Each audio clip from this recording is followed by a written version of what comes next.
Hi, I'm Ashley. I'm Curtis. And together, we're Information Lane. So today you're going to get a little special episode about a little bit of insight of who we are. So if you want to know a little bit about Ashley and Curtis, Information Lane, and what we got going on and where we came from, tune in, buckle up. Yes, this week I take over, and the intros didn't run as long as I thought. So we are riding by the seat of our pants, and we love it. Yes. I am one of the producers. I am the producer, I guess, right now of Information Lane with Curtis and Ashley here. Push buttons, basically. And one second. He makes us look good. You know, I thought it was time. This is the 4th episode, so it's kind of time, right? Because, you know, the first one, you're just kind of getting on the bike and figuring out how to ride it, you know, and then the second one is like, okay, this is the structure we're kind of going with. Third one, we had a guest, felt that out. And now what we want to do is get a little bit deeper into you guys, learn a little bit more, kind of put to bed any questions we may have. Okay. So as we go forward, we've got the first month done, and we have a solid structure. And we can let the people know what to look forward to coming up. So, yeah, that's what we want to do today, or that's what I want to do today, and you're letting me. That's so right. Let's go. All right, let's let it rip. Guys, I want to thank you so much for tuning in. As a producer, you know, for a while of a bunch of shows, Information Lane has jumped out to some huge success. Great interest. More than anything, the most amazing thing I think I'm seeing right now is the interaction, how we're touching so many people and how people can't wait to, you know, sign up to be a part of the team, whether they're joining the Facebook group, in the chat, on the show, wanting to be on the show. That stuff is amazing. So, you know, we love that. So let me ask you that. What have you guys thought, you know, just jumping out to the success that you guys have experienced so far? Tell me about that. What's that been like for you guys? Actually, it's a little humbling, you know, because we didn't expect all this to turn out the way it turned out. We were just 2 people navigating through epilepsy. And let me tell you, it's amazing after that. And just to see the hearts and the lives that we touch. We have a few people that come on our show. Heather Marks, amazing. Her husband, Bobby, amazing people. Ashley Howe, I love you. That's my hero. And if you stay tuned in, you're going to learn a little bit about her. I promise you, she's here and she's here for life. And her mom, Rose. They are key to what we got going on here, because when I first started my trail, I had no hope. I was lost. And Miss Rose came and told me, she said, get it together. Somebody needs you. And here we are. Yeah, I've been on, we're involved in other Facebook groups for epilepsy and just other things. Like I'm in a few mom groups. And so it's weird to see how your trajectory and, you know, you're posting things. And I've seen a lot of people lately saying like, hey, I love the Facebook group, but could we get like, a group chat going on or some interaction, or somebody want to do a live? Because it's always somebody asking a question and then they sit and wait for America to answer their question, right? So we've been going on there, posting our QR code, posting this and saying, hey, we have that platform. We have that already. Come join in, ask the questions, be a part of this. And you'd be surprised how many people are like, wow, I didn't know something like this existed already. So like we've mentioned before, we are an interracial couple, and there is nobody else on this platform doing what we're doing of speaking and navigating through epilepsy. That's right. We're real people. We have real conversations. We live real lives. There's nothing fake about what you see here. I work 70 hours a week. She works up to 50 hours a week. We're raising 3 grown kids. She has a kid that's 4. I have a grandson on the way. That's a bunch of responsibility. And like I said, what we don't do is allow stigma to get in between that. So what we're here to do is pass out positivity, and all those who arrive, I promise you'll be here for the ride and you'll enjoy what you got going on. Heck yeah. I know I'm part, and I do. I do want to ask, kind of carrying that. I love that. So I do want to kind of ask, I'm trying to pick how to say this. Okay, so you guys can be intimidating. I'll just come out and say it. That's the easiest way to say it, is to say it. You guys can be intimidating. And what I love about what you do is you're very honest, and you guys go, hey, we're not perfect. I mean, Ashley, I've had more than one woman tell me, you are intimidating. Like, how does she do it? She's got it going on. She works full time. She's got kids. She takes care of Curtis. You know what I mean? Like, how does she do it all? And I don't know. I still would wonder as well. And then Curtis, of course, is like, man, my man has epilepsy. Working, for those that don't know, you work outdoors. Yes, sir. Florida heat. Look at the tan. Gorgeous. I'm coming. I need one of those. Anyway, that's right. Come on down. Florida heat, epilepsy, 70 hours a week, children, working on grandkids. So would you guys tell us, and here's the thing, I hate questions like, what's your secret? There's no secret, right? No. Like, you're not hiding something in a box and then you go and open the box and light the signs and you have the surprise. and all the answers. So how do you do it? What do you attribute the strength, the continuation, the grit it takes to do what you do? Oh, and you guys have a podcast now too. And a very add that to the plate. Amen. Which is another at least 20, 25 hours a week. I bet you guys didn't think when you started, we're both starting a part-time job with needy folks and no money. Cool. That's right. Hey, but we're willing to go full-time for no money. Let me tell you, this cause is way worth it. Like, I'll work for free. I'm telling you. Yeah, so I'll say, like, in the beginning, I don't know how I did it. I just did it because it had to be done. And as I started to do things and we dived into this journey and did this, it's God. God has us and we are heavy into our faith. And that's how I'm able to do this, because I know he's going to carry us through every day. And I know that sounds cheesy to a lot of people because they're just like, really? And about your comment about intimidating, I've heard that my whole life. And I guess it's just the way that I carry myself, because I'm pretty confident on the things that I know. And I'm one of those fact-finding people. So, like, for instance, when Curtis was first diagnosed with epilepsy, I totally got on the internet. I was Googling, I was chat GPTing, everything. Like, I'm a very green person. I need to know the how, the where, the why, and why it's going on and why it's happening. So before I speak on anything, I always do my research, my education, and that's really what I think is the most important thing. And that's where I get my confidence from, because I'm like, well, no, I've already researched this. So I'm pretty sure, like, I know what I'm talking about. And I think a lot of people do find that intimidating. And because I am put together, I take care of myself, and I know I don't look my age. And a lot of people are just like, wow, I do have a powerful personality. And I think that's from my father and my mother. I was in construction my whole life. And so being a female in the male industry, you have to stand on your own 2 feet or you'll get walked over. Very true. Very true. And Curtis? For me, the confidence came from not wanting to fail. There's no part of me ever wants to fail. I know I'll never win every battle, but as long as I show up, it's a success. But I think for the most part, watching people like Heather, the Ashleighs, my kids, just breaking those generational curses, I think that's what gave me the confidence. Because before I found out we had epilepsy, we're breaking these curses. I mean, we're changing our legacy. And this came knocking on the door like a thief, except for we invited it in this time. We didn't give it a chance to steal nothing. We invited it in, like the Lord said, we give them everything we got. And that's what I do daily. And also all those people that's out there listening, you give me the confidence to get out here and do what I do, because somebody has to do it, and why not me? Yes, I love for sure. When it comes to epilepsy, I'm Rorschach from Guardians. You know what I mean? Am I stuck in here with you, or are you stuck in here with me? Yeah. I love that. You know what I mean? Now you can't leave. Now you can't leave. You know what I mean? Like, I love that we invited. Yeah, we said come in. We locked the door and said you ain't getting out until That's we. right. We built a bigger table. We didn't build no walls. We built a bigger table, and right now we're breaking down walls so we can extend this table. So if you want to see that, come on, we're knocking this wall down. Yeah. Yeah. And we want to be a voice for those people that don't have a voice. And, I mentioned this, I think, on our first episode, was that being in this situation, you feel so lost. And if you allow it, it'll drain you in depression, and you trying to navigate day by day. And really that's what I did, was just navigate day by day.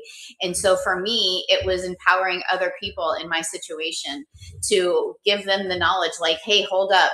don't waste your time. This is all the research. This is what you need to know, because I don't want people to spend months and trying to figure things out. I mean, I know we all have to do our own research and stuff, but wouldn't it be easy to like come to Information Lane, your one-stop shop, and like find all the information that you're looking for? And if you can't find it, we will. And that's our mission. Like, the mission was put on our heart. And let me just say thank you, Anchor Church, Pastor Teresa, Pastor Sean, Austin, everybody from the Blakeney family are amazing. That helped me with my confidence also to find my faith. And let me just say, if you walk in Jesus' name, all things are possible. Absolutely. For sure. I love that faith is a strong part of, you know, what you guys do, what you're involved in. Was that from the beginning? Like, were you guys two Christian people involved in, like, say, church or community, you know, Christian activities, and then you met up? Or is that something I think you guys came to together? I think we were always in belief, but we never really went to church. You know, we've been through some bad experiences with churches, you know, because a lot of times Christians are the worst ones. They'll judge you faster than somebody on the street. But you have to find the right Christians, and those are the everyday Christians, the Monday through Sunday, which is the beginning of the week, all the way through Saturday. And those are the people that we're surrounded by now. So that kind of brought us back to the faith that we were in, and I think it's amazing. So I was born and let me ask Catholic. Real fast, what caused that? Like, what? How long were you two married or together? Well, and you guys said we're going to seek out a deeper spiritual connection to God. We've been together 3 years. And I think in the beginning it was really rough. We were both toxic. And we had to find a way to become one. And I think church is what did it, because we learned to love ourselves before we could love one another. But what we didn't do was give up on each other. We kept the battle going.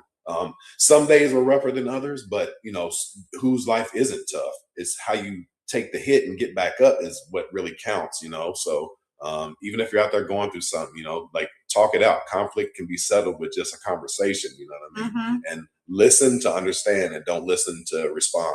Yeah. So when I was born, I was baptized Episcopalian, and I was raised Catholic. Both of my parents went to Catholic school. When I had my own child, I was like, no, I'm not doing this. And I became a Christian. My son went to Trinity Christian when he was 4 years old, and we kind of went from there. And then have been a Christian probably for 28 years now. I didn't go to church all the time. I went on those special holidays, you know, we call them Easter, Christmas, those types of things. So Curtis and I, when we got together 3 years ago, we started therapy. I would say about 8 months after we got together, we started therapy, because we're not going to church religiously. We knew that we needed to fix our toxic traits if we wanted this to work between the two of us. So we started therapy, and luckily we found a therapist who was a Christian-based therapist. And so, not that she preached to us, but she did say, like, you know, brought things up about God and your faith, and if you keep God at the center, things like that. So it was a year to the date. We started therapy in April. The following year, we said we needed more. We wanted something more. So on Easter of last year, we found Anchor Church, and we've been going ever since. Every Sunday. The only time we miss it is when it's our anniversary, we're on vacation, or it's one of our birthdays and we've gone away for a weekend, but we watch it online. We're really religious about our faith and staying into that. And we're implementing it into our daily, and we give it to our kids as well. Our kids are, they don't go to church every day, but they hear their parents talk about it. And like I said, eventually even the hardest nuts will crack, and we're on our way. We'll do great things as long as people keep an open mind and judgment free. So we went to our church. Like I said, we've been there for just a little over a year. And this Easter, ironically, they started these cruise group through our churches, and we ran our first married crew group through our church. So it was called Anchored in Faith, and we had about 5 or 6 other couples that joined on a Friday night, because we had nothing else to do, right? So we added that to it, but that actually helped us more than we thought it was going to help. We thought we were helping the other people to talk about things, how and keep God in the center of your marriage and all of that. But it really truly helped us to communicate even more. Heck yeah. I love it when you do things for others, and you get a lot of benefit out of it too, especially Right. when it's just out of your heart and what you feel God is telling you to do and the path he's Yeah. leading you down. All of a sudden you're like, man, I didn't even care if I got anything out of this, but it's been so rewarding for me. You know, I just wanted to Right. try to help other folks. That's right. And I love We that. said if we just reach one person, it's success. Yeah. It fills our cup. Absolutely. So, and kind of going into that, you know, being a person who, you know, suffers from seizures myself, I feel like I can say this on a level a lot of people interviewing you may not be able to, and that is that I understand the role faith plays in epilepsy. I understand the role prayer and needing a relationship with God to make some kind of sense of some things. I completely understand that. So, because clearly you guys take it serious and you're strong in your faith and you love God and you love the experience with your Christian community, how has that played a role in the epilepsy with the seizures? Because man, I know sometimes it's all I feel like I have is prayer and being able to talk to God. So Yeah. Right. So we had talk to me a little nobody. bit about that, if you would. Yeah, sure. We had nobody. And like Curtis mentioned, our church, when Curtis had his second seizure, I was in a church group with the wives of our community at church, and it was Praying Wives Club. And there was about 30 or 40 women in there. He had his second seizure, and I put that in my prayer group with them and said, Curtis had his second seizure. My pastor picked up the phone. Can I come over right now? I said, yes, please come over. I need somebody. And she came over. Curtis was laying in bed. You know, after you have a seizure, you're pretty much out of it for a few hours because you're so exhausted. It takes such a toll on your body. And she prayed over Curtis. She anointed him. She anointed the house. So we've really like leaned into our community. And then she introduced us to the most two amazing people in this world, was Rose and Ashley. Go Ashley. Go Ashley. And like Curtis mentioned, if it wasn't for Rose, she was truly a godsend for us, and she was a godsend for me. I had my personal one-on-one person to say as a caregiver, how do I do this? Is this normal? Like, what is going on? And so did he. I mean, he had so many questions for Ashley when we sat down with them for the very first time and asked, and it was so nice. And then to find out we had other people. We have another girl at our church, her name is Stephanie, that has epilepsy, and she's amazing. And so we were able to like form a community within our community of all of the people that we knew that went to church and were epileptics or having seizures. It's definitely it's an eye opener. The church definitely helped me. Pastor T, she really set it all the way off. When she came to the house, I never had anybody come to the house and care that much that didn't know me. You know, most time when people came by, they wanted something from you. She didn't want anything. She just wanted to come help. And like I said, our pastors are imperfect people, but they have pure hearts, and that's what sets them from different people. They said it sets them off from other pastors. No shot at any other pastors, but my pastors rock. But they gave me the strength to also get up, and they also introduced me to the hero. Because without Anchor Church, I would have never met Ashley or Rose, and I'll probably have been telling you a different story right now if I was here at all. And that one other thing I want to just add real quick was our pastor's wife who came to the house, she also suffered from seizures for 2 years. And not sure why she had them. She was never diagnosed with epilepsy. So just having someone else in the community that was able to help was great. And every Sunday when we go to church religiously, everybody walks into the church, they will stop you and give you hugs. And I think just those words of encouragement every week, you know, how are we doing? What's going on? And I'm like, we're 140 days seizure free. You know, like it just is a great feeling to get positive reinforcement from your community. It's the community by itself, because they hug everyone. They talk to everyone every day. So it's not like they just got a bunch of people that come into their congregation, sit down, talk to them, and send them home. No, they actually talk to them, ask them about their day. They go above and beyond for the community, which allowed me to do what I do now. So they inspired me. So now I'm here to inspire you guys. Yeah. Heck yeah. I love that. And talk to me about real world effects from whether it be epilepsy, dealing with other people, your marriage. How has finding the right church, being fed spiritually in that way, and then taking leadership and voluntary roles in church, how has that how does that help the battles, man? Because I'm going to be honest, man, a lot of times as Christians, me included, I go to church, Christian, for those that may not know. That's right. You get on a podcast or you hang out and we just talk about how great it is to be around each other, right? And it's like, well, that's any club, right? I mean, Right. what I need is, when I'm going on hour 11 of a really rough day at work and I just found out some bad news I can't even think about dealing with right now. You know what I mean? Where does this come Right. in real time? One of the biggest tragedies in life, man, is having the information and knowledge and not applying it. Right. I was listening to. Oh, sorry. Go ahead. I'm sorry. Go ahead. No, go ahead. Finish your question. I was going to say I was listening to someone the other day, a famous comedian, talk about his father was very intelligent and had like 2 degrees and could have been a doctor, but they grew up very poor because he had all the knowledge. He just had no ability to apply it. And that to me is heartbreaking, right? It's like, that is, lack of wisdom right there, because wisdom is the application of the knowledge, right? Right. So in that, how has, your faith helped you all in those real world situations? Well, knowledge is definitely power, and education is key. So in the beginning, we didn't know anything. We did a lot of research. We did a lot of footwork. So of course, that takes up a lot of your day. So you forget about your normal, and you start picking up information. But you forget that you got a real day behind you. So by the time you get caught up, now you're in this whirlwind. And then I think that's where the depression part sits in, because you start thinking, oh, well, I can't get everything done. You start saying I can't instead of I can do what I can do today. People say, I can't do this today. I can't do that. I can't get it all done. Well, you're not supposed to do it all in one day. You got to break that thing up. I think that was our hardest part, was separating epilepsy from our marriage. And it was kind of a stress at the beginning for me, because I got tired of hearing epilepsy. I was like, man, I can't forget I got this, because everybody brings it up. Or he would say to me, if you ask me one more time how I'm feeling, I'm going to lose it. Like, stop asking me that. Right. And it's nothing. It's frustrating, because you're dealing with something that you have no knowledge about.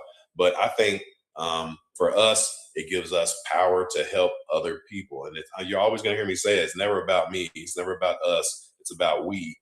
We're here to help everyone.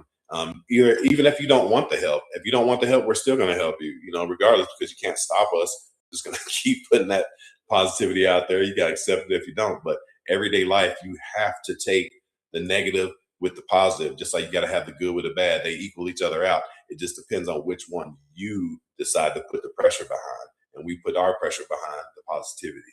And I think too is that how to tie it into our faith is we lived our lives during the week, right? We go to church on Sundays, and we weren't just going to church. We were going to church, if you know what I mean. Like, we were worshiping, we were singing, and while we're standing there praising the Lord, we're saying our own prayers individually. And I know Curtis a lot of the times is, Lord, thank you for just getting me here today. Thank you for no seizures this week. Thank you for, all of these things, all these little blessings that most of us take for granted.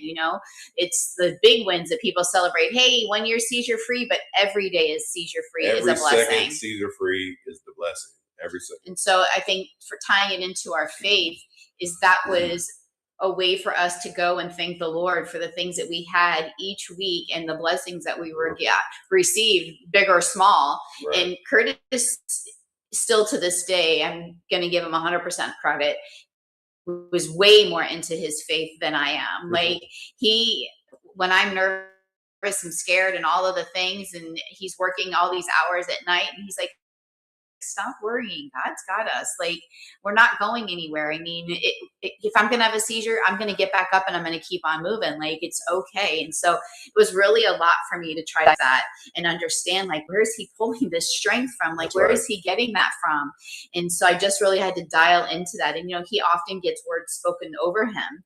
And I'm just like, what does that sound like? I'm almost envious of him having that connection with God where he's hearing these words and stuff. And like, it's really powerful. And I think it helps me and it helps him. So when we go to church, our cup is full. And also what we were doing is we were taking what we learned on Sunday and applying it to our everyday and passing it on to the people at work. When they're having bad days, you talk to them about Jesus Christ and how his day was way worse than any day you'll ever go through. Yeah. And a lot of people ask me questions too, and I say, well, if you look at my hats tell a story. Like right now, I'm wearing a heat hat, but it's not just a heat hat. It shows that my soul is on fire and I'm protected by Jesus. So anything I go through, I'm going to get through. That's true. But my hat, if you look, it says Buc-ee's. It's not just a Buc-ee's hat. Cleanest bathrooms in the area. Got the best pralines on the planet. See, it's got a buck and a ease. You know what I mean? Because after you buck, you got to kick back. That's right. You know we need everybody out there to comment their best or favorite thing from Buc-ee's, please. Because I'm telling you what, we got a lot of conversation going on over here. The brisket is good, and please, no avocado ranch on the chicken burrito. No. And if we keep talking about Buc-ee's, they're going to have to sponsor us. Okay. Seriously. Let's go, Buc-ee's. But and something you said I kind of want to get back to is, words spoken over you. What is that, right? For the lay person who may not know what like a word spoken over you is, what is that? I can't really explain. I can tell you how I felt about it. I pray and I pray and I pray for God to show me the way. And most of the time it happens is when you're in the most peaceful situation. But the last time it happened, it was in the midst of a little bit of chaos. The first one was obedience. And I didn't know what that meant. So I was like, And then a couple of weeks after that, our pastor had a sermon about obedience. And then as I was eating at the table, I heard faith. And I told my wife, I said, hey, I just got another word. It's faith. No. Effort.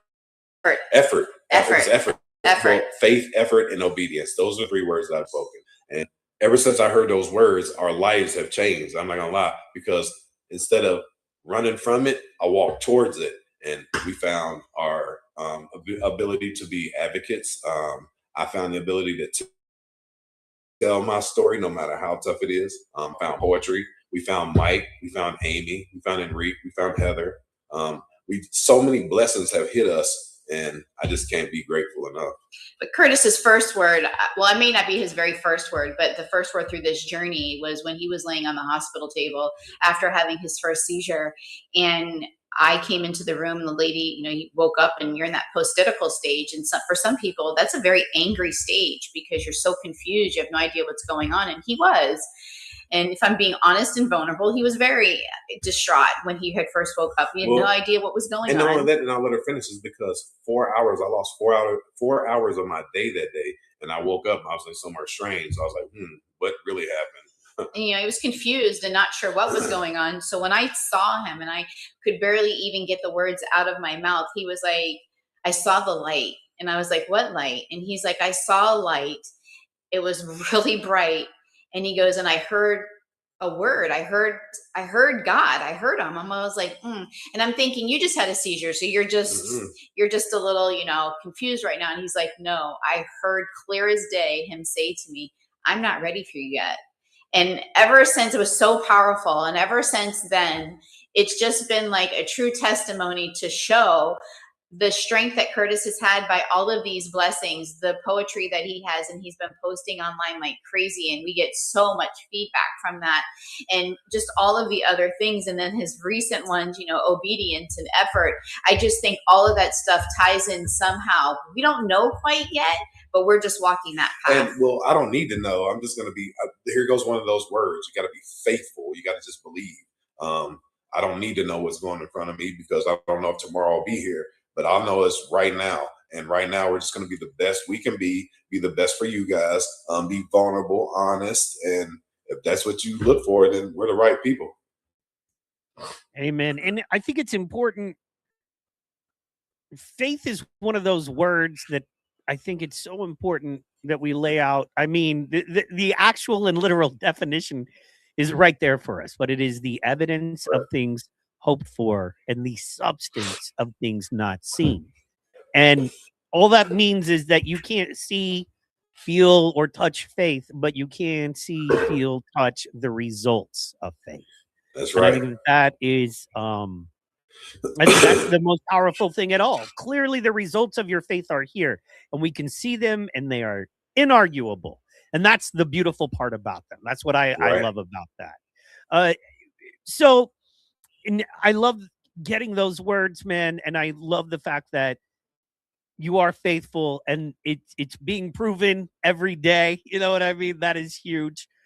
And want to get into, because epilepsy is what brought us together, and kind of That's right. the Mhm. core there.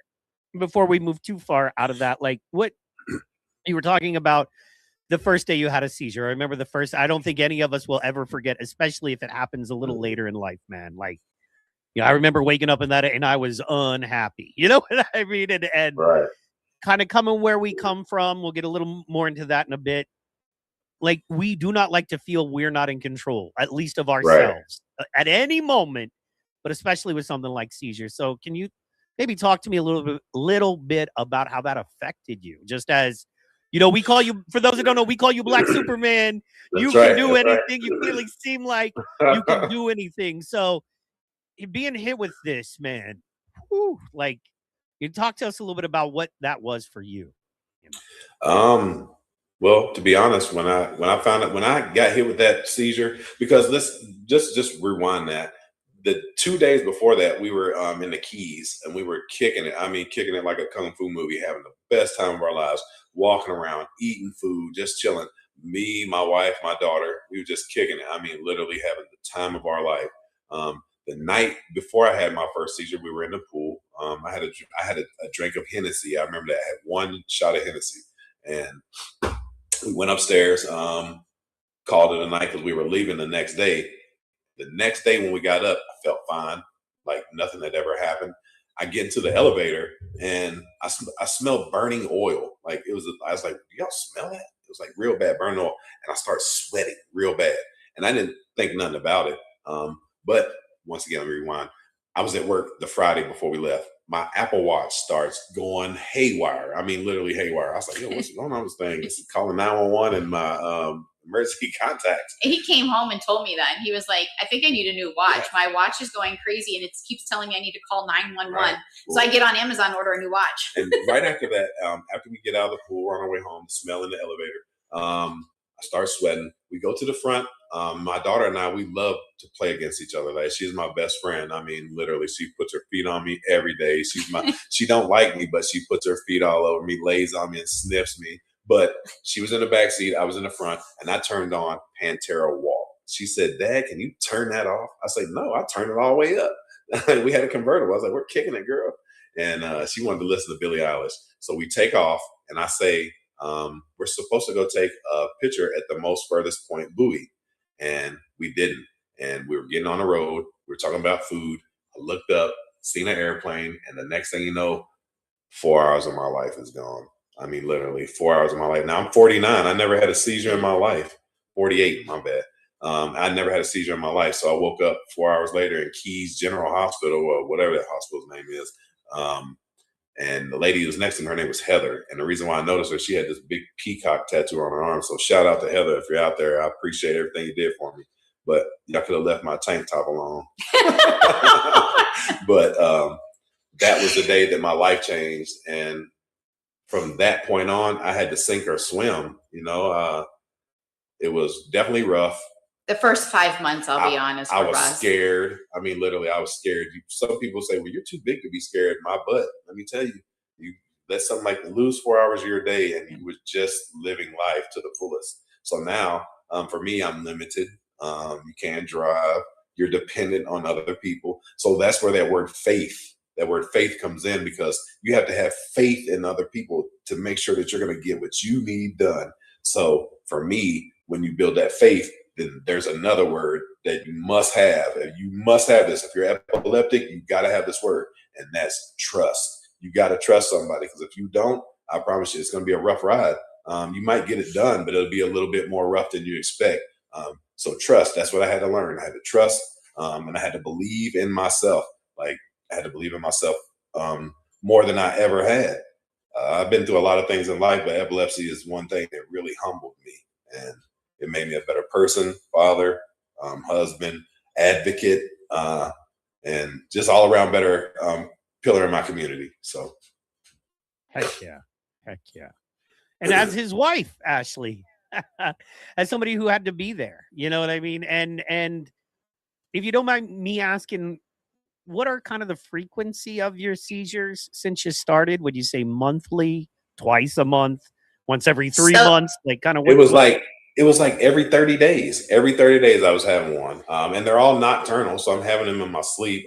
Last one I had, my neighbor had to come over and help her because I almost fell off the bed. You know, I'm a big guy, 250, but she gives it her all. Let me tell you, she was on that bed so fast with them rescue meds, about to co shout out, my neurologist, y'all amazing job. We love you guys.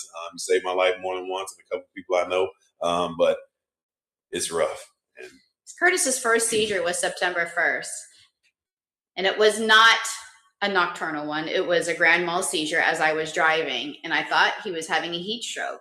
So honestly, and because we're very Christian people and religious, it looked like an exorcism. I'm not going to lie. And so when Curtis came out of it, he asked me, he asked everybody in the hospital, what just happened? What's going on? He's like, you had a seizure, sir. And they're like, stop lying. He's like, there's no way I had a seizure. Yeah. And so we came home, and then me being the proactive person that I did, I got on the computer. I reached out to my neurologist and I said, I know he's going to ask for an MRI. Let's make you an MRI appointment. Like, I did all of these things. We made an appointment with our primary care doctor to get the prescriptions, to get all of the things to line up, because I didn't want to go to a doctor and then be like, well, we got to do some more testing. No, I want to go and you're going to give me some answers. And that was part of being an advocate for my husband. His second seizure was September 19th, and that was his very first nocturnal seizure. I think that was probably the most scariest thing for Curtis, because to know that you go to bed, and I'm sure you two can talk about this, but going to bed and thinking everything is okay, and then realizing you had a seizure in your sleep and thinking, holy cow, like I could have died, like I could have not woken up. And that was really Curtis's biggest fear, is what if I go to sleep and I just don't wake up? And as his wife, I have to be there for him and support him in those feelings and emotions. And they're very raw, like very, very raw. To think that you're going to go to bed and never wake up again. I mean, not very many people face that challenge. And so those that do understand what I'm talking about. Curtis's second seizure was on October 20th. And I was not home for that. But as his wife, because he's my person, I was at work and Curtis had a schedule, and he would text me anywhere between 10 and 11:30, because that's when he got up. And I didn't get a text message. And I had gone to my boss and said, listen, I need to go home at lunchtime. And either I'm coming back and everything's going to be fine, or I'm going to be home because my husband had a seizure. I didn't hear from him. I flew into the door when I got home at lunchtime, and he was laying in the bed, shivering, shaking. And those are all his post-itical signs. So I believe that he had a seizure. He doesn't remember much that day. That other confusion part triggers that he had a seizure. Curtis's fourth seizure was in November. We came back from our anniversary cruise, and I had two that day. He had two that day. He had started to fall asleep in the car on the way back, and our neighbor picked us up, and I had seen him, falling asleep, and he was like twitching and stuff. And it wasn't a full blown nocturnal or anything, but I gently rubbed on his arm, was like, hey. And he looked up, he was confused. I knew right on his face he was in the midst of the beginning stages of having a seizure, and we were able to stop it for the most part. He got home. We had a friend's Thanksgiving thing that we were going to go to. I could see it in his face, and he spoke to me and he said, I don't feel right. I feel like I don't feel right. Something's off. And he's like, I'm just going to lay down for a minute. And he did. And he laid down, and then he had his very first focal impaired awareness seizure. So he didn't have the tonic-clonic, but he started like chewing on his tongue. And I went over to him and grabbed his face, and I was like, what are you chewing on? And scratched my whole face up. He wasn't coherent to what I was saying. And then he started like pulling and picking at his clothes. And so I knew something was wrong. Grabbed the rescue meds, gave it to him. The ambulance came. He had a full-on conversation with them, didn't remember nothing. And then I will have and then we were good for 69 days. And then January 30th was Curtis's last seizure that he had, and that was a nocturnal seizure as well. God. So we actually just went and did blood work today to check his lamictal levels to make sure that we're on the right path to preventing as those seizures for the future time. We know more of them. So a couple things there. One, when you said you felt like he was in the beginning stages of one and you guys stopped it, how did you do that? So I gently woke him up. So I read a lot of stuff, and they say like if When you you have the take, aura, when you have your aura, you can come out of it, but it takes a little bit of help. yeah. It don't guarantee that the seizure is not going to happen, but it delays it a bit. So I took my nails, and if you ever have somebody else do it to you, don't do it to yourself because it's not the same sensation. It's like when you're brushing your hair, you don't feel every time you pull a knot out, and when you go to the beauty parlor and they're brushing your hair, you're like, ah, same type of thing. So I took my nails and I scratched him on his arms, like to get his brain to trigger something or to stop triggering. And I did, and I was scratching and rubbing on his arms, and I was squeezing his arm forcefully to try to trigger something, and it did, and it woke him up.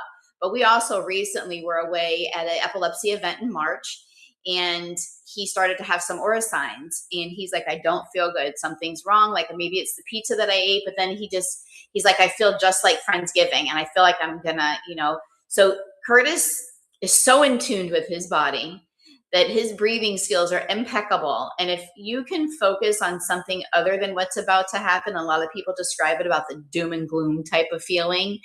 If you can get your brain to think of absolutely nothing or something else, Curtis has been able to stop it so that he does not go into a full tonic colonic and just has the aura. It's mind over matter, really. You gotta, it's a lot of focus. It don't happen every time, so don't think you could just think about it and it's gonna go away. I don't mean that by far, so you have to lift it. That's not It's how not it happens. foolproof.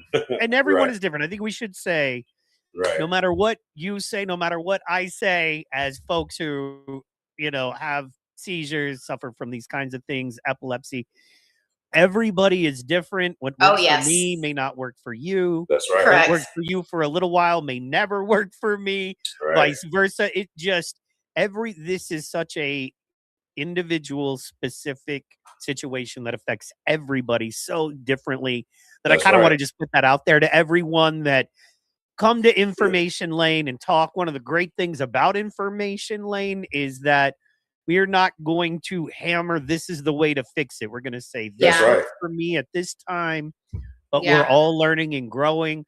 But maybe this is some information that you can carry with you when you go That's to your right. neurologist. You talk Right. to your significant, that can help. Or So, the yeah. person in their community that's going through it that don't get the same information that you get. You know what I mean? So Yeah. it always, awareness starts at home, and once you pass the word out, if you're going through something, you talk about it. That's when it becomes relevant. If you keep it in, it's not relevant. Once you speak it into words, then now you got a plan. You got to start somewhere. Let's start somewhere.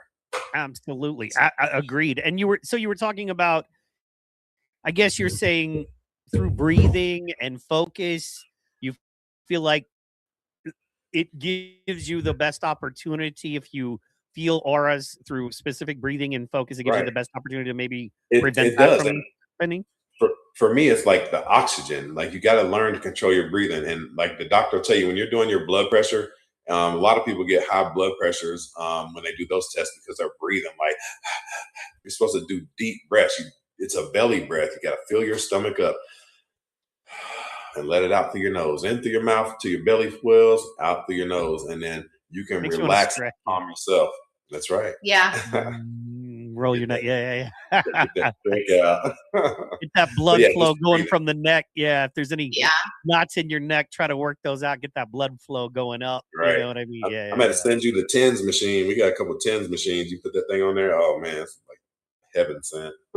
And like you said before, Mike, I just want to touch on this real quick. You're right. What worked for Curtis with breathing may not work for somebody else. They may not have that opportunity to do that. But what I also encourage a lot of people to do is talk to your doctor about a rescue med. We were told by a different doctor that rescue meds are only for people with cluster seizures. And that's not true. That's not true. We spoke to actual reps from my neurologists at epileptic events that we've attended and asked them, and they're like, no, it's for the first onset of it. And a lot of people will tell you too that you do it, within the first 5 minutes. And actually, that's not true either. What is true is that you do it as fast as you can. If you see someone having a seizure, you administer the medication right away to stop them from having a full-blown tonic-clonic. That's right. And always consult your medical physician for using any drug, any rescue meds. Make sure that your doctor knows about it, discuss it with them, and learn the ins and outs, the do's and the don'ts, because that's what separates awareness from just being aware. Right. And Curtis doesn't have any other lining issues. So as far as what works for him, someone else may have like Parkinson's or have diabetes or some other type of thing. So we're like, the breathing may not work for them. Well, I learned that breathing helps anxiety, and a lot of that comes with epilepsy. You have anxiety. And if you breathe properly, your body, it works different, because your body is mostly, you got oxygen to breathe, you know what I mean? Oxygen for your blood to pump. So you got to breathe. And just learn to relax. I'm not saying that everybody should do what I do, but find something that you hold peace in, something that fills your heart the most, and go there. They can never take it from you because it's a memory. Find that memory and go there, and that's your spot.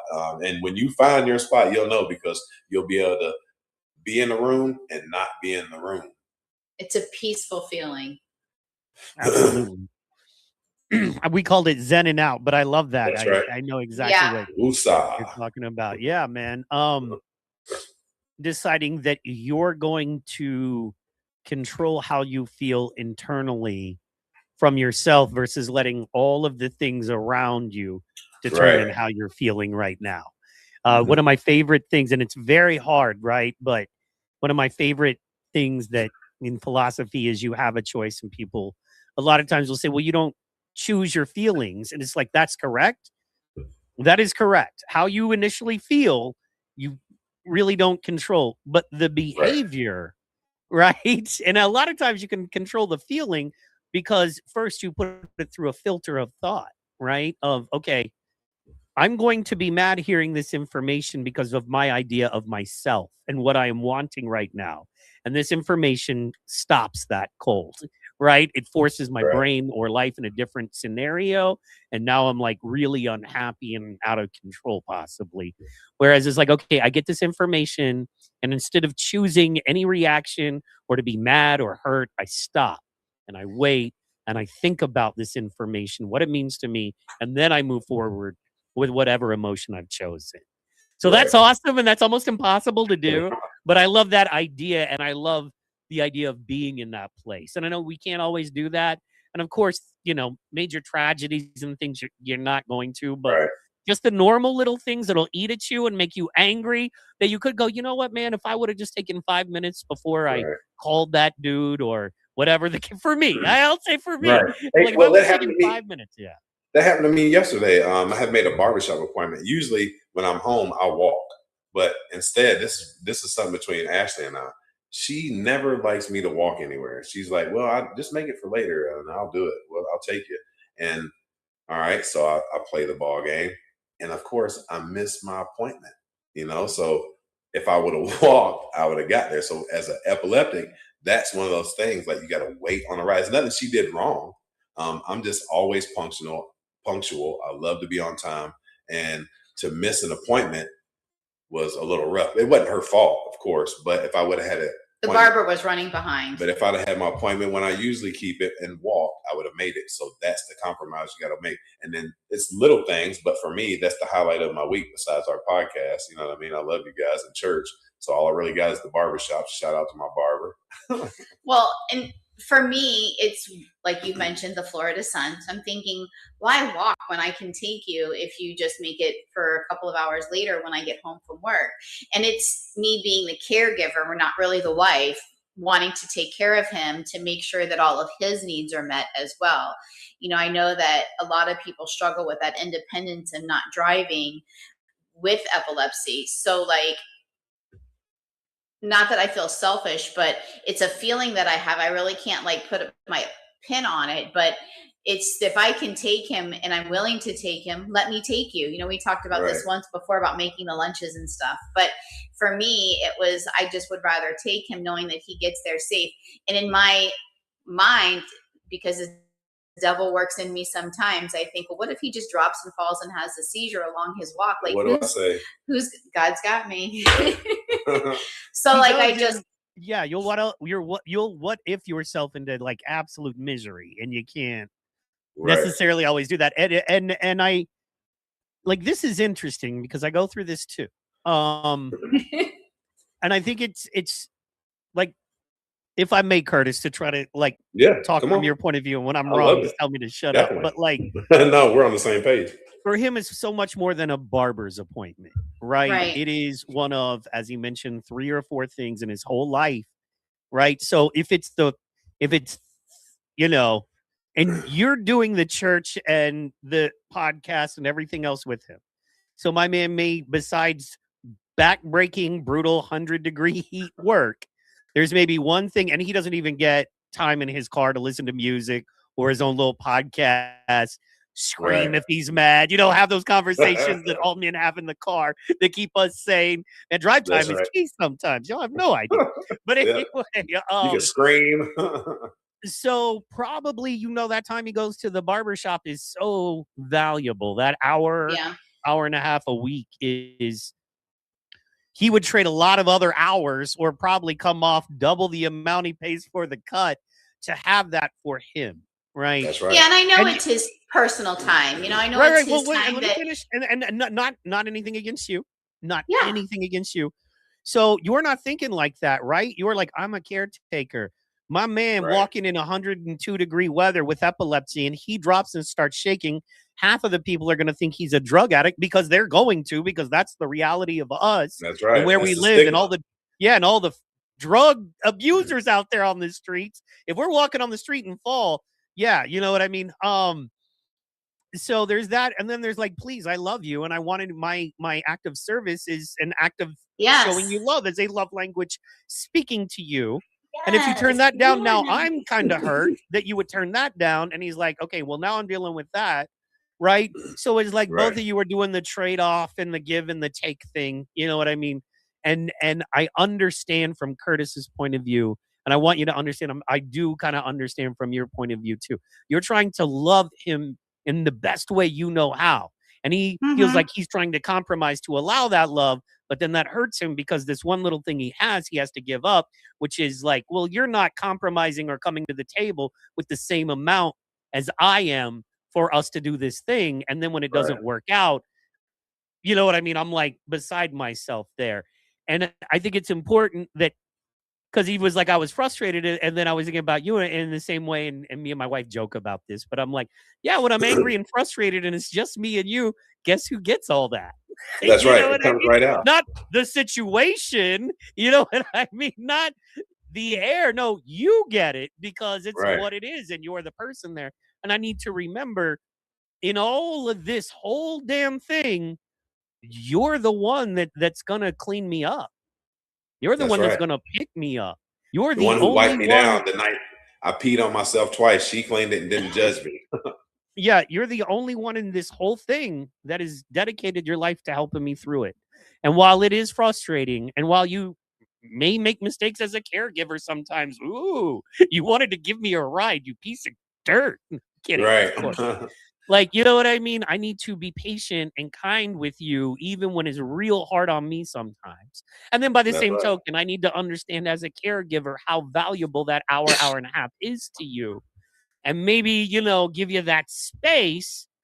So I don't know, man. I'm not a counselor at all. I'm just like, well, you're doing a good job, Therapist Mike. Well, for me, like I told her, it's the independence. Like, you can't drive. Yeah. They keep telling you what you can't do, and ask her what my favorite question is. What can I do? You know what I mean? That's the question.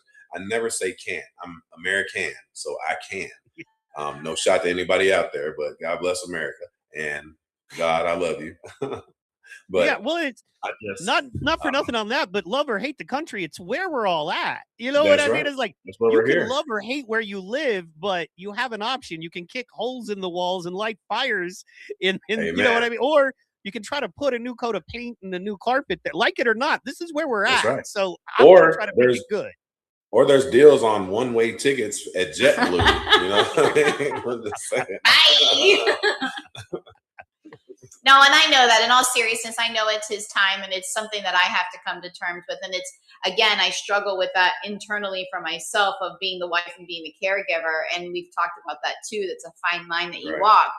So I just want to make sure that he's good. And Well, two, a lot of the times he'll make his appointment for like 1 or 2 o'clock in the afternoon, which is like the dead of the heat of the day. And then he's already come home and just gone to bed like 9 or 10 o'clock in the morning. And then I'm like, God, he's only getting a couple of hours of sleep. And then he's going to go walk and exert himself to the barbershop. So like, even if I were to be like, hey, could you make it for like 3 or 4? And he's like, again, you're telling me what to do. Like, I'll make my barber appointment when I want to make it. So, Well, and I get that. how about you make a deal? You know what I mean? You make a deal. Okay, you can do it however you want to do it, but the first time you have a seizure You're in right. the situation, and the first You're time that done. my worst Right. fears are realized, then Yeah. But from what I'm then on, saying I is- get to tell you when you book your appointment, and I get to drive you there. Deal? That's I right. bet he'd Now make that's that nice. deal with you. That would be nice if I was rich. If I was rich, that'd be okay. But I still, all right, check this out. I can go to work and work 70 hours and walk 7 miles a day, but I can't walk a third of a mile to the barbershop because it's hot. Come on now. Where's the sense? Hey, man, in this? I'd make a deal. Just make the deal. Just make the deal. Like, Just make I let her take. If it makes her feel better, I do it. You know, even if it's against what I want to do. She's my wife, so ultimately she's got to be happy. Happy house, happy spouse. You know, so. I love that. I know you do. So does my wife. If you Thanks, Amy. He's gotten a lot better at world? it. I love Happy it. me, happy world? Of course. Yes, I That's love right. that. Yeah, he's gotten a lot better at it. I'll be honest. I mean, we're honestly, we're not even a year into this and we're still navigating. So, But you heard what she said, a year into this, and we are kicking tail for you folks out there. I just want to let you know Amen. all this comes from passion and heart, and we are killing it daily. And let me tell you, I hope you guys are loving it, accepting it, and please lean into it because that's what we're doing it for. We're not doing it for us, we're doing it for you guys and us. So, yeah, I mean, it just, like I said, we're barely even a year into this. September will be our 1 year that we've been dealing with this, and it's not going anywhere. It's staying here for life. I mean, Curtis may never have another seizure again, praise the Lord, but as long as we know he has epilepsy, I'm always going to be the caregiver that's wife. right. And even if I have a seizure, I'm still going to get on here and spread positivity because that's Yeah. what my mission is. God didn't say you got to spread positivity only if you're seizure free. He said, I give you these seizures so you spread positivity and let's get it. Either way, right? Either That's you right. heal me and I will spread my testimony, I'll or be this obedient. will be something I experience. And like Paul said, God said, my grace is sufficient for thee, and I will go and I will find those who are Amen. suffering with me, and I will lift them up. That's That's either right. way. That's what we're doing. This is what we're doing. I love that. Yeah. And in speaking to that, that's something that I wanted to talk to you about, Ashley, is that whole, it is so tough because no matter how much we love, our love is imperfect, right? Oh, No yeah. matter best of intentions, no matter how hard we try, especially as caretakers, because your love is under a microscope, right? You have a Mhm. suffering person who is struggling with a condition that really challenges who they are to the core of themselves, right? Not like, and this is no offense, I understand, but if it's diabetes, it's like, okay, well, we got to change our diets. Yeah. It's not, well, no, you can't drive now. And if you walk too far and it's too hot, you could can't possibly swim. die, and I'm going to freak out. Yeah. And watch out. You can't stay in shape because you can't work out. Got to put a bunch of, yeah, man, you got to put a bunch of pillows around your bed at night. You know what I mean? So, you know what I mean? If you were to roll over and fall off, you hit pillows and not the floor. Wait till I've done that a time or two. You'll learn. Yeah, definitely. We've You're like, tried why not doing both that be because pillows? when he had one, I was freaked out. I bought a body pillow and we laid it, and he was really like, "What is this?" Kicks him out of the way. I do in the morning. I like them, man. But that's just, everybody's got their thing. You know what I mean? I got a cold pillow. That thing stays cold all day. I love it. It's addictive mine. But yeah, so because all of our loves are imperfect, because we're just human, and because, like, what I was trying to think about was the idea of heartbreak, for lack of a better way to say it. And that is, like, as a caretaker, you deal with heartbreak. And you deal with heartbreak on a level of, I'm not doing it right with this person, and that hurts because I'm trying really hard, right? And then you deal with the deeper heartbreak of, oh, and then I've got to see them suffer through the thing I'm trying to take care of them so they don't suffer through. Even though, once again, none of this is your fault, none of this is on you, but you have to deal with this heartbreak. And it's something I wanted you to maybe share with others and share with Curtis here about what that is and how you deal with it, because I think it's important that we know. That's right. So we made it almost a whole show with no tears, and you had to bring this question up. Well, I don't know. I said a few back there. So. It is hard, and it's hard when, so epileptic patients with side effects of medication go through mood swings, right? So that's one of the things. Yes. No. Never. And then, we never go through mood swings. I can't believe you're saying that right now. I'm kidding. Never. How and then you? One of the other things too that will contribute to a mood swing is lack of sleep. Epileptic patients need more sleep than the typical person. I can run on 5 hours of sleep. Curtis needs a full 8 hours. Now, does he get a full 8 hours? On the weekends, but during the As week, his no. friend, seldom. Yeah, I don't know about in the last 2 weeks. No. Yeah. No, definitely not. So, and when he's running on fumes, like he's been the last few days, and he lashes out and he says things, it's hurtful. I'm not going to lie. It's hurtful. However, because I know my husband has epilepsy, I give him grace. And I know that he's just having a bad day. And the reason that I know that is because the majority of our days are good. And so when he's having those bad days and he's lashing out, like he was a little short-tempered yesterday, and a lot of times he doesn't recognize it right away. And I don't want to bring it up because it's going to cause a fight, and I'm not trying to cause a fight. And because I then seem like I'm insensitive, or he's like, well, you're making this about you. And, so. It was all over the barbershop. Like I said, if I'd have walked earlier, I'd have had my beard done. She'd tell me to wait. I wait, then I don't get my beard done. So I was wrong for that.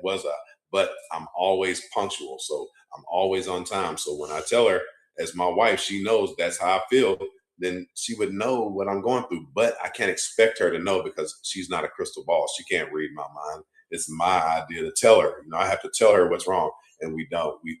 We didn't yesterday, but we're still learning. Here we go. So, he got to his appointment on time. He had to wait, but like his point is that if I was able to go earlier, he wouldn't have a barbershop full of people after work, and I would have been able to get my stuff done first thing in the afternoon, and I would have been done with everything. So I understand that, and I get it. But sometimes the things that he says, they are hurtful, and they are, because it's like, well, if you're my person, why are you talking to me like this? But I think that's just from the lack of sleep. It's part of the mood swing from epilepsy and just dealing with all of that. So I have learned to walk away, breathe, and then come back, because I know it's not a personal attack. And sometimes if I feel like it, I will gently ask, hey, what's going on? Like, what's the problem here? And sometimes he'll respond with an honest answer. And sometimes he'll be like, I'm fine, or just leave me alone. Yeah. And that's fact, because not one, when you have epilepsy, not one conversation is two-sided. It's always a question and answer. You feel like you're being interrogated. Are you okay? Did this happen? Is that happening? Where are you going here? Did you hit your foot? Oh, what's going on? Can you feel it? That's all you get is questions all day. I'm like, just talk to me about something other than epilepsy, because I try to forget it and they don't. And I think that's where we get frustrated, because I want to forget it. Caregivers don't want to forget it. They want to make sure that you're good all the time. And like I tell her, I said, if I'm not good, I promise you I'll tell you. But what I don't do is a million questions. Like, I don't like a million. And because I want to know everything, so I ask all of those things. And sometimes he'll make a weird noise. Like, for instance, in the very beginning, God forbid. I sneezed one day. She said, are you okay? I'm like, oh, yeah. God forbid he does a stretch. And before epilepsy, when he stretched, he would just stretch like the rest of America. But after epilepsy, I felt like it was a bit theatrical. It was, because I was comfortable in my own skin. You know what I mean? When I yawned at first, I stigma yawned. I just yawned to let people know that I was tired, but I didn't show them how tired I was. But now that I yawn, you know how sleepy I am. And so I was just like, oh my God, are you okay? And sometimes the roar would come out, that same like roar at the beginning of a seizure when people make that noise. And I would jump, and I was on edge all the time. And so I would ask him, are you okay? And he was like, if I'm not okay, like seriously, you'll be the first person to know. Literally, because I'm right next to you. So for me, well, I was going to say, and that's another like opportunity, right? Like a couple things you said there. One, I've got to work on the whole. We get frustrated with our ladies when we try to kind of express our frustration, and then you guys get upset. We feel like, why are you making this about you and how you feel? Yes. Because I'm not trying to do, I need you to hear me. I don't need you to feel sad about what I'm saying, because that doesn't fix anything, right? Nothing. And then you're going to go into a mental place that's not understanding where I'm at, and you're just walls and attack versus, oh, maybe I made a mistake, or I'm not understanding where he's at, right? So, and that also keeps people from venting. Like when things like that happen, understanding is a must. Because when someone who has epilepsy like me, and I vent, and now you're thinking I'm hurting your feelings, it makes me not want to say nothing the next time, and then or take your temperature before I talk to you about certain things. But if I'm willing to open up and you want to listen, then you got to listen when I'm willing to open up. Because if no one's listening, then I'll just keep it in. And that's what we're trying to avoid. That's why I fight so hard, because in the beginning, that's what I was. And now I had to be the change. What I prayed for in the beginning was change and understanding. So now that's what I have to be. And is it rough from time to time? Yes, it is, because we talked about it at the beginning. I'm an imperfect person, but my heart is pure. And I do have to watch what I say and watch how I lash out. But it's one of those things, I can't control that. I can control how I react after that, but I can control the apology. But sometimes I can't control the anger or the frustration, because there's a lot going on. You know? And for me, I had to learn how not to take it personal, because it wasn't a personal attack at me. And I won't be mad at her. I'll be mad at the world. Yeah, well, and to that, like being frustrated when they ask if we're okay. I'll give you a perfect one there, right? So what I had to do was learn the compassion of her. You know, one of my favorite sayings is put yourself in my shoes, right? Compassion means exchanging yourself with the other person for a minute, going, what if they were more important than me in my life right now? What if their heart, mind, emotions, and what they were wanting and what they were yelling about or crying about or talking about was the most important thing right now for a minute? But if I just pause and let that happen for a minute in my mind, right? And you realize, man, imagine if you live with someone that every time they made a crazy or funny sound, they were scared. They were on the edge of watching you just freak out, a seizure, a traumatic event. Well, then that's their PTSD, right? That's and that's trauma triggers in their heart and mind because of something that you not consciously, but because of something you put them through. And I say that too, because she sees the caregiver sees the beginning and the end, the alpha and omega. Only thing we see is the aftermath, you know. So I can't tell you what I look like during a seizure. I have no clue. You know what I mean? Until somebody films it. So has Amy done that? I know one day I might be able to lick my elbow. I know that. but it's just to keep in mind, like for her, I go, I'm okay.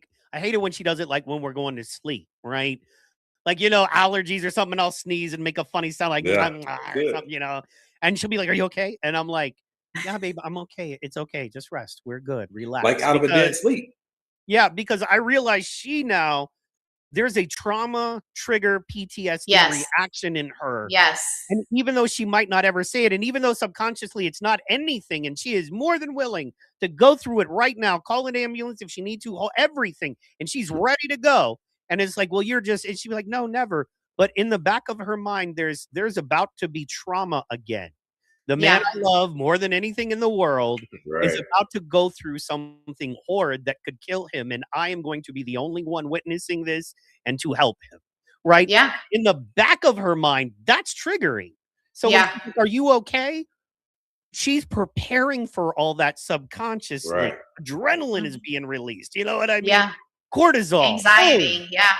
And so, like, like, instead of like being frustrated with her, which I was for a while, and being like, God, I get it. Gee, what's wrong with you? You know what I Yeah, mean? Pay same here. Yeah, like, how Same about here. before you talk, you pay attention? Do I look like I'm Write about them to have a things seizure? I down. need to sneeze. And it's like, well, she can't help that. If that's her subconscious brain, the same part of your brain that when you hear, when you see an elephant at the zoo, there's a tiny bit of fear, even though you know you're completely Right. safe, because a million years ago, that elephant would have trampled our family, so we had to run from it. That same part of her brain is being triggered, laying next to us, trying to get her sleep because she's got a whole life tomorrow, and she's got to Right. work, and she's got to take care of kids, and she's got a human body to take care of too, and a life. And all of that she has to stop simply because she loves me. And there are so many other dudes. So when we put it like that and think of it like that, a lot of times, man, we go, oh man, well, maybe because I might go through this again, and because of what she's been through, I'm able to comfort her in this moment. And because of something I don't want to admit that stops me from being able to comfort my wife when I would like to. And in this moment, I'm able to, I'm going to take that opportunity. Because I Right. promise if tomorrow was my last day, I would have wished I would have comforted her rather than snapped at her and told her to pay more attention. You know what I mean? Right. For me, I'm just saying, things like that. And once again, compromise on all ends. You know what I Right. mean? I'm just, And and I'm not we perfect either, but just stuff like we usually don't argue over much. Like I said, ever since Epilepsy, we don't argue over. And we have disagreements like on what we're going to eat or what movie we're going to watch, things like that, but or what mall we're going to. But we don't really I gave argue up and on that fight. a long time ago. Yeah, we compromise. Wherever she wants to go, I go. Oh yeah, no, and I was just talking specifically about epilepsy. Just Oh yeah, we get frustrated with our caretakers, and I try to tell definitely. everyone I understand they can be frustrating and they don't understand where we're at. And sometimes we give them the most, and sometimes we feel like they deserve it, you know. Right. But there are And times we can go, but for now, hey, in this moment, I you give know, them the short version. I don't give them the long version no more. I summarize it. See, in the beginning, I was giving them everything. So what I did is I condensed all the information, kept it important, and just give it to them right now, all at once. Like, this is how I'm feeling. I woke up weird. Did you eat? Yes, I did. But like, you're right, Mike, because Curtis has had 2 nocturnal seizures. So any little noise in the middle of the night, I'm like, Yeah, it she's up. immediately triggers my brain, and it triggers me to be on guard. And immediately my body goes in that fight or flight mode because I feel like something's about to happen. And he'll be like, I'm just rolling She over. was And like that before epilepsy, though. She was like that before epilepsy. And I tell you what, I don't see how she does it. Like, she'll be snoring, and then the TV's on, and she'll be like, "Did you see the Shark Tank? Like, how do you know what Mr. Wonderful's talking about, bro? He's just snoring." But that's how she is. She's definitely up, and like I feel bad because like you said, she's missing out on sleep and things like that. I tell her, go get you some rest, lay down, don't worry about it. like, for instance, last night, after we did the Friday night feeds, he was sitting on the couch watching wrestling, which is what he does. And I when was UFC isn't on or Moonshiners, Yeah. just get that out there. I was exhausted, tired. So I went to go lay down, took a shower, laid down, and I must have woke up like every 30 minutes or every hour on the hour. And I went out there to check on him because he fell asleep on the couch. And I'm out there twice rubbing his leg at like 2:00 in the morning. And I'm knowing that we have to get up at 8:15 to go do blood work, thinking you need to get some rest and you're working on 3 hours of sleep. So like my caregiver is like in overdrive, right? So I'm trying to get him to come to bed. Like, you need to, and again, I don't want to be his mother and tell him like, you need to get in bed right now. Like, it's bedtime. That's not what it is. And he's like, really? I'm fine. I just was waiting for the stupid commercial to be over. I just was resting my eyes. So I'm just like, okay, but not for nothing, but and I don't mean to speak out of class, but my wife sometimes motivates me to come to bed, if you know what I'm saying. You know what I'm saying? Yeah. Hey, she motivates me too. But a lot of times she wants me to get into bed so she can take her foot and rub it up and down my Are we leg. dropping all the secrets? Like, what is this? It's like this. It's called paintbrush. She goes like this the whole time with her foot. Well, see, my wife tried to. I'm like, you can't do that with. It's soothing for me. Hey, well, let me tell you. Soothing. Last time she did, she got this toenail, boy. Oh my God. Okay, just stop. She stabbed me right in the leg with that thing. I was like, oh God. Then we are down to cuddle, like tight cuddle. Yes, you know what I mean. That whole petting me like I'm a cat. That The pet. I tell her that. I said, "Are you a pet?" She said, "No, I'm showing you love, honey."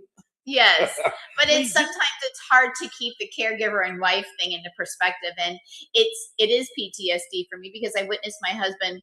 He's only been home when he's ever had his seizures. Thankfully, he's never been out and about, dangered in a car, other than the first time, nor driving ever. He's always been home, and I've always been here, and I'm thankful that God has put me there every single time because I can protect my husband best to my ability.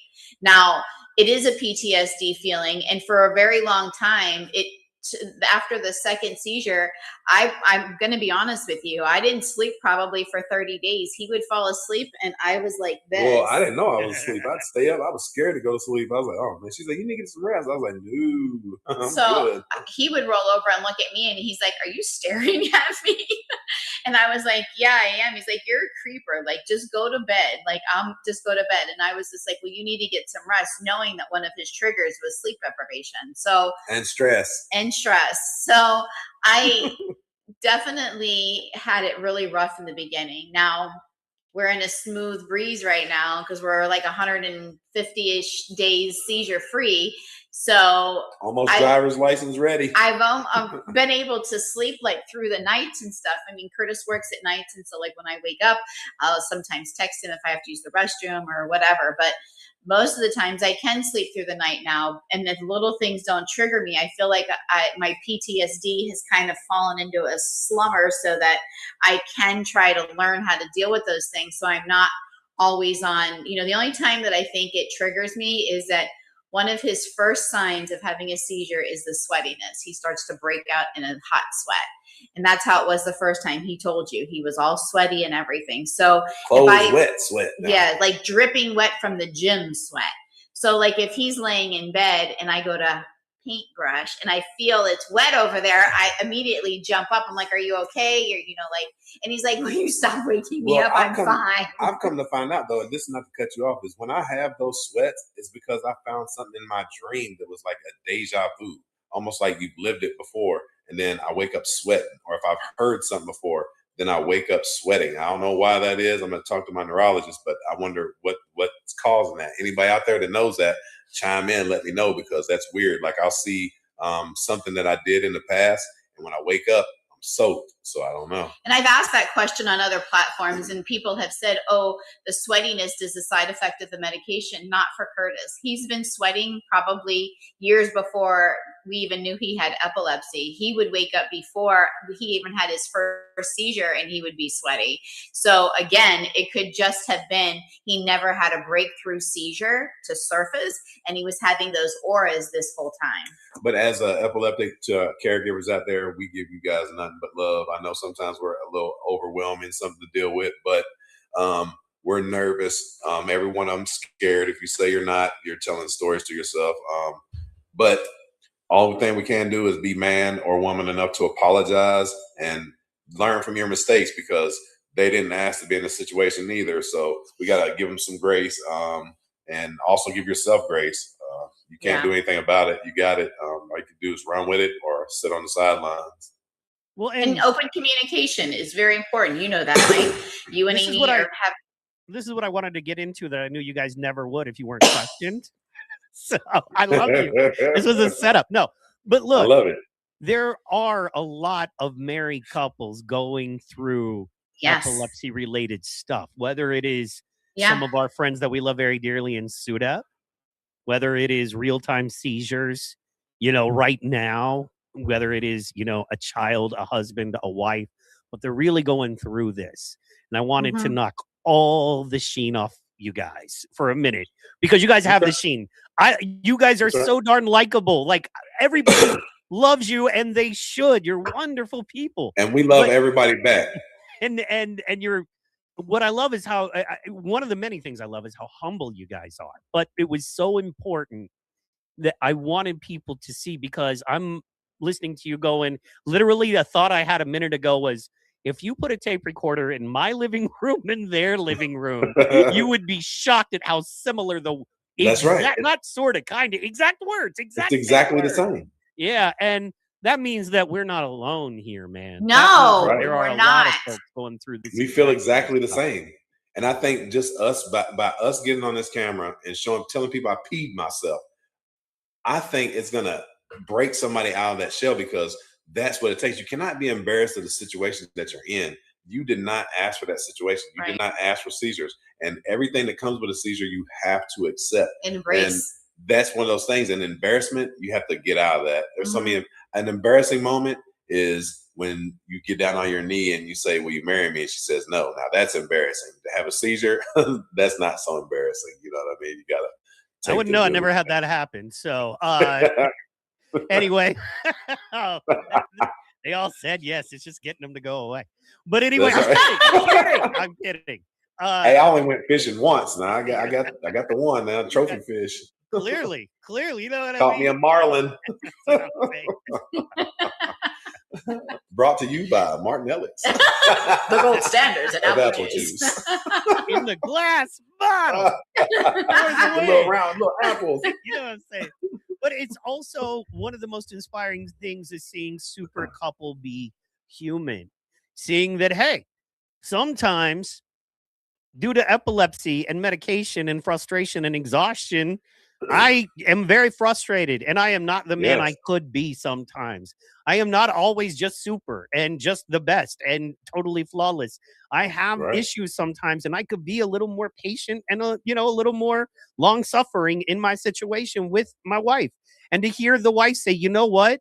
Sometimes I'm a little controlling, or, in my quest to be perfect as somebody who loves and caretakes, I make real mistakes that that I could fix too. And like, people need to hear that, because we're making the same mistakes, right? And not in a bad way, and not that we're bad people. We're just trying really hard to do our best. And the beautiful thing about it is people who love each other and love God that are in the situations we're in. If we're making similar mistakes, it means we're trying. It means we're doing it right. It means we're on the path, man. And I would rather be in league with you guys, making similar mistakes, working on the solutions, loving each other, loving God, supporting the community, right? Than not talking about it, doing worse things, not building, not helping others, not showing people who Curtis and Ashleigh really are. We didn't even get into, I figured we'd go 1:30. And I'll ask this last, but I didn't really get to get into it. It's so off topic now. Let's do it. I really wanted to ask about when you got together in the beginning as an interracial couple. What did you face there? But that seems so small now compared to everything else. That was an earlier question I didn't get to because we got deep so quick. But we can do it because I got judged. Like, they judged me big time, boy. They thought I was a drug dealer. They thought I was everything because I dressed nice, had jewelry, had a gold tooth. I was a drug dealer, not knowing that I was very well educated and came from good stock. You know what I mean? So. Yeah.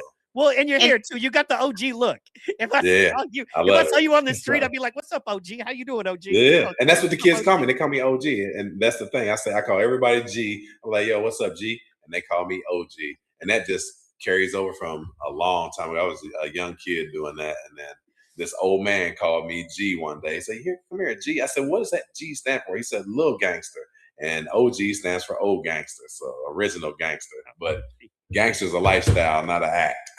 Yeah. But banging on epilepsy.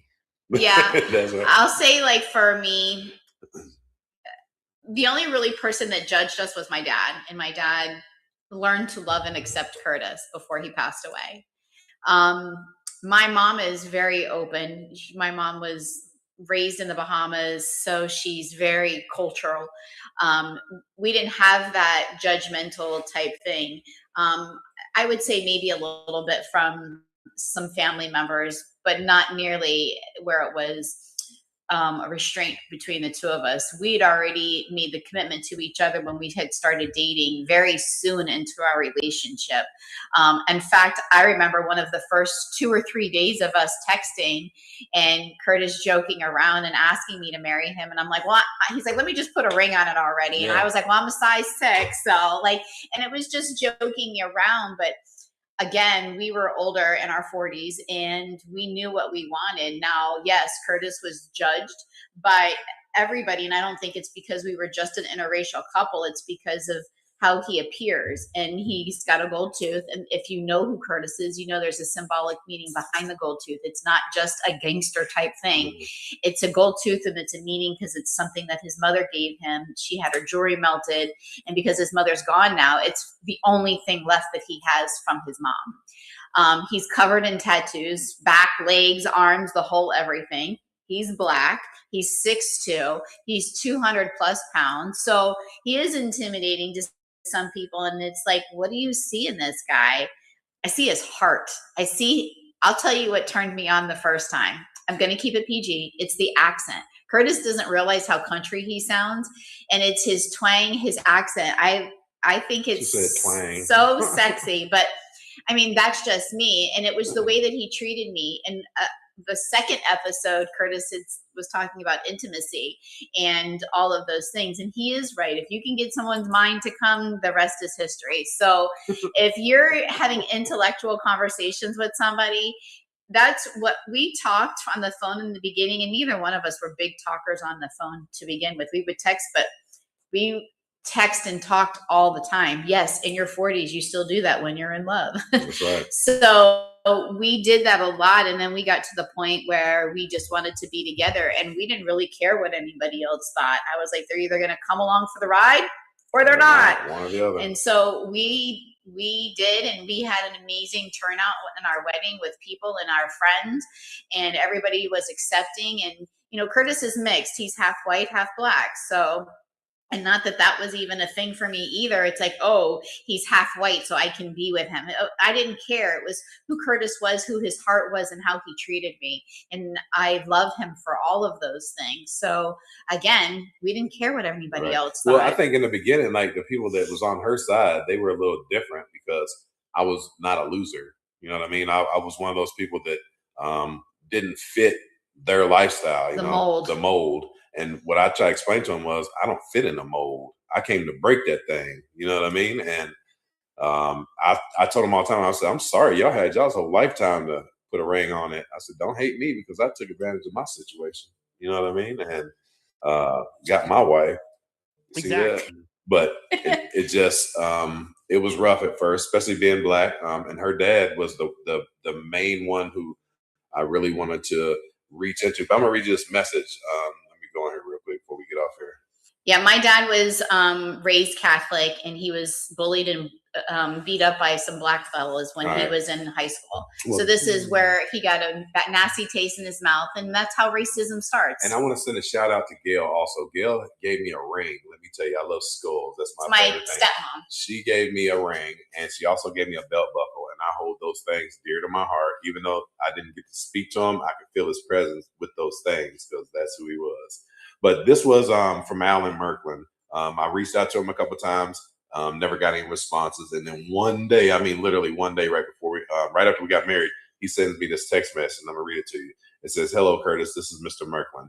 I was surprised to see you reach out to me and text me because that's who I am. Even though you don't like me, I'm still going to reach out and talk to you because if I don't show you who I am, you'll never know." He said, Ashley is my firstborn. She is a great woman, but she gave me a heart attack. He said, we've been through things in our life that was troubled, but I always watch over her. He said, I hope you're happy with the marriage. In order to keep your marriage sound, you must keep your communication open, discuss everything, and do not go to bed mad at each other. That will give you a good relationship. He said, I've been with my wife over 30 years. We have an open relationship and we talk about everything. I wish you the best of luck. And the reason why I didn't come to your wedding is I have a lot of medical problems. Plus, I'm in a wheelchair. Thank you for reaching out. Love you, Mr. Merklin.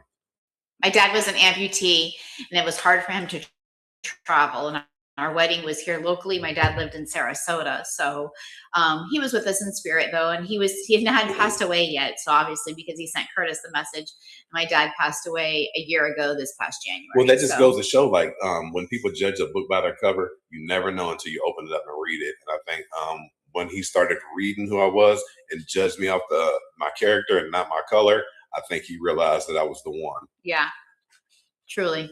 And that was the only really judgment that we had going into this. So we've, outside of that, have had some really positive feedback. And truthfully, for me, anybody else, I don't really care what they think. As long as her dad and mom like me, that's all that matters. I don't care about no cousins, aunts, uncles, any of that. Yeah, man.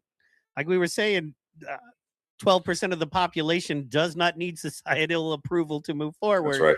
And Well, let me just tell you though, meeting her, Betty, Mark, my favorite people, Corey, Collis, love you guys.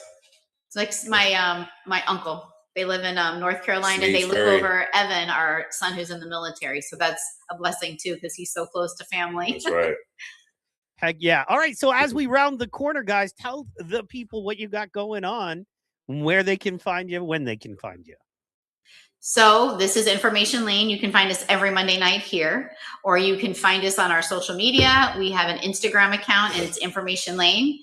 You can subscribe to our YouTube and Rumble account at Information Lane. And if you're a Facebooker, you can find us on Epilepsy Awareness SFL for South Florida. That's how you can find me. I'm Ashleigh Lane. This is Curtis Lane, and he's going to take us out with a prayer. Amen. Can I please have everybody take their hats off wherever you're at? Heavenly Father, bless our mission as we spread hope, awareness, and understanding. Give us strength to break stigma, courage to speak truth, and hearts filled with compassion for those who need it most. Lord, protect our team, guide our steps, and let every life we touch know that they are not alone. Open doors for meaningful conversations and to help us be a light for families searching for hope. May our efforts bring education, healing, and encouragement to wherever they reach and wherever this mission leads us. And that's in Jesus' name we pray. Amen. Amen. All right.